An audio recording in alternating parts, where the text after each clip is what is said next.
السلام عليكم حبايب قلبي. وصفات اقتصادية مع لوكا وأوشا بتقولك عبال ما تروحي تعملي كوباية شاي وهي على النار هتكوني عملتي معاها أحلى بسكوت في 5 دقايق.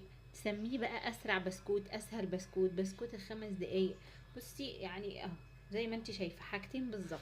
نبدأ على طول ونسمي ونصلي على رسول الله عليه أفضل الصلاة والسلام.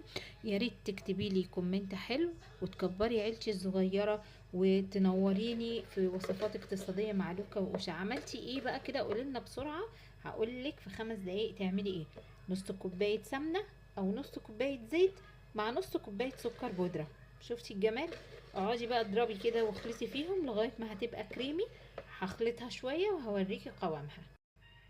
بصي انا قعدت اضربها لغاية ما بقت معايا زي الكريمة كده.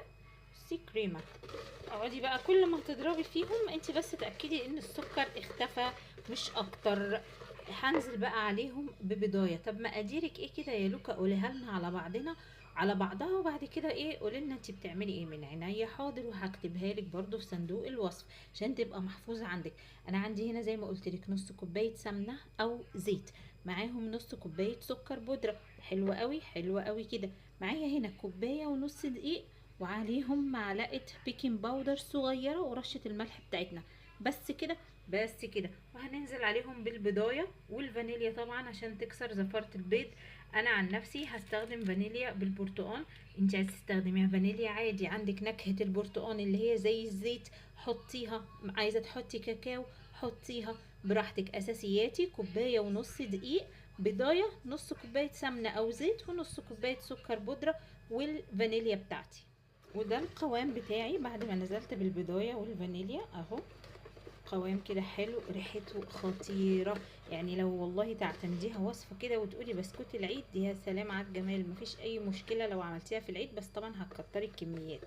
هعملها دلوقتي، هنزل بالدقيق واحدة واحدة وهنشكلها مع بعض. عايزة اشكل معايا البسكوتة. بصي انا بجيب على قد بقى الحجم اللي انا عايزاه. انا بحبها صغيرة، ويا اما يبقى راح فردها فرده بسيطه كده. ولو عندك شوكه بصي بتنغزي ورا بعض ورا بعض ورا بعض. بصي فرشت ازاي وبقت حلوه. او لو عايزه نعمله شكل تاني، لو عندك اشكال انت اعملي، تروحي بالشوكه وعاملاها كده. انا بالنسبه لي عملت الشكلين. عملت بصي ما شاء الله الصينيه كبيره، فعملت دايره ما يدور الشكل اللي انا نغزت بيه بالشوكه كده، والدايره التانية عملتها كده. هكمل الكميه هوريها لك وهو طالع من الجمال والحلاوه. شايفه ما شاء الله 34 بسكوته.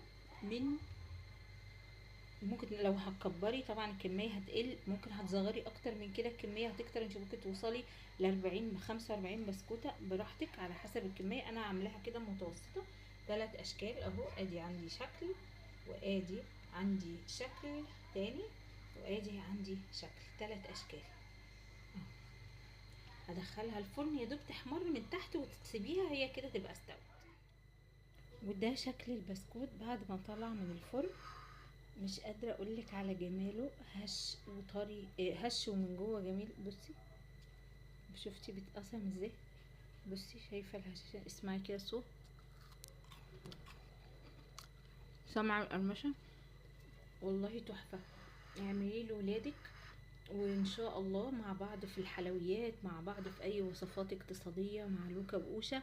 ومستنيه منكم رايكم وتعليقاتكم الحلوه اللي بتبسطني.